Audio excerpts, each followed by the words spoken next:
Plavi patlidžan koji nije plavi. Da. Ovo je bolja vrsta plavog patlidžana, da znate. Zašto? Zato što nikad nije gorak, zato što mu je koža mnogo tanja od onog modrog i ima mnogo bolji ukus.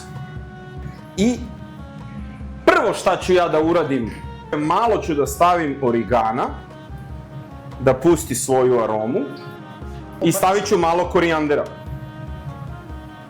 koji se odlično slaže sa mesom. Dubim plavi patlidžan.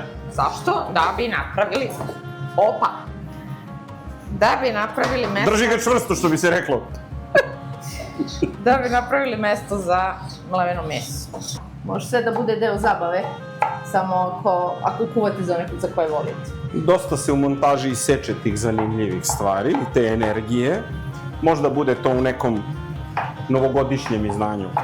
Ja volim na kraju da ga dodam, da bi ostao intenzivniji ukus. Ja ovako radim zato što ovako volim. Cateri, stop. Tanan! Hvala! Sada ćemo preko da stavimo ovaj sir koji će lepo da se istopi. I ostavit ćemo još nekih 10 minuta. I ne možemo i tu više čekamo, a gladni smo. Provolone, dobar je, dobar je. Mnogo smo gladni! Mnogo smo gladni! I ovde ćemo sada ovaj preliv na bazi grčkog jogurta da stavimo preko. I stavit ćemo ribizli. Malo će kiselina da doprinese celom ovom ukusu. Ljudi, evo, pogledajte. Jel da prosto, jednostavno, uopšte nije teško. Posluži se slobodno. Hoću, ništa ne brini. Čekam samo da vidim da li će ti je trzaš nogom.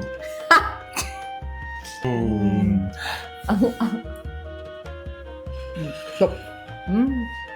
Predobro. A? Dobro. Jel dobro?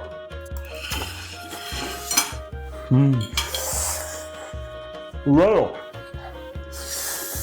A što ne reče da je vruće, brate? Super je ovo. Čekaj da mi prilog ovaj. Ajde, deca čekaju. Mi ovde degustirajući ćemo se najesti. Preporučujemo. Ćao.